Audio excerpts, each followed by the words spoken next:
ពុកម៉ែបងប្អូនបាទ Chevrolet Colorado ឆ្នាំ020បងពុនផ្លូវ20ម៉ឺនម៉ាស៊ីន 2.8 បាទពុកម៉ែបងប្អូនណាឡានផែនថ្មីស្អាតពុកម៉ែបងប្អូនឃើញចំគៀងគុជជាមួយ Fog Light បាទសបកកង់ថ្មី body កង់ក៏ស្អាតលេងហើយម្ចាស់ដើមទី1ទិញខ្លាញ់គោបាទទឹកថ្នាំ95% បាទតទឹកលេងហើយបាទខាងក្នុងកាប៊ីនបាទកៅអីស្បែកពូកអីនៅថ្មីស្អាតពុកម៉ែបងប្អូនណាបាទហើយនេះកាប់តាប្រព័ន្ធប្រអប់លេខដៃលេខអូតូបាទសម្រាប់ VIP សាច់ជាងទ្វាអីអូខេថ្មីពុកម៉ែបងប្អូនណាហើយ UTP ក៏ថ្មីស្អាតដែរបាទណាបងប្អូនណាស្រឡាញ់ Colorado អីពណ៌សនេះស្អាតពុកម៉ែបងប្អូនណាកម្រាល VIP ស្រេចបាទចេញជាងថ្មីខ្លាំងបាទណាសបកកង់យើងរៀបចំស្អាតជូនពុកម៉ែបងប្អូនណាបាទ 4x4 កាប់តាសញ្ញាណបងបាទនេះរូបរាងខាងក្រោយស្អាតពុកម៉ែបងប្អូនណាបាទឡាននេះស្អាតថ្មីបងប្អូនណាស្រឡាញ់ប្រភេទ pick up យកទៅដឹកចូលតាមស្រុកខ្សែចំការអីគឺត្រូវបាទរូបរាងគេលយតែម្ដងបាទ Colorado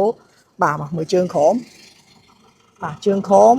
ប៉ងខ្ចៅខ្យងបាទបកកង់អីគឺនៅថ្មីស្អាតយើងរៀបចំជូនពុកម៉ែបងប្អូនណាបាទ sensor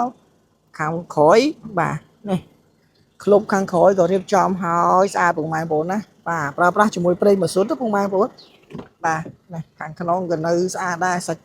ស្អីវ៉ាន់តលាយបាទថ្មីស្អាតបាទហើយខាងកាប៊ីននេះក៏ថ្មីដែរពុកម៉ែបងប្អូនណាបាទក៏បតុងនេះសឹកតិចតួចបាទចាស់ដើមទី1អញ្ចឹងណាពុកម៉ែបងប្អូនណាបាទស្អាតស្អីចុចអូតូបាទក៏បតុងលើដៃយ៉ាងកូតថ្មីអូខេស្អាតនេះ closing counter មាន digital ជាមួយនេះ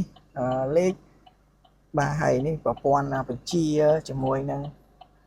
ញេណាពុកម៉ែបងប្អូនណាបាទនេះក៏បតុងគេថ្មីបាទសិនជាឆាប់ត្រជាក់នេះក៏នៅស្អាតបាទនេះអូខេអែមពុកម៉ែបងប្អូនណាមួយគ្រឿងនេះតោះទៅមើលម្លងសិនជាមួយខ្ញុំបានតិចបាទ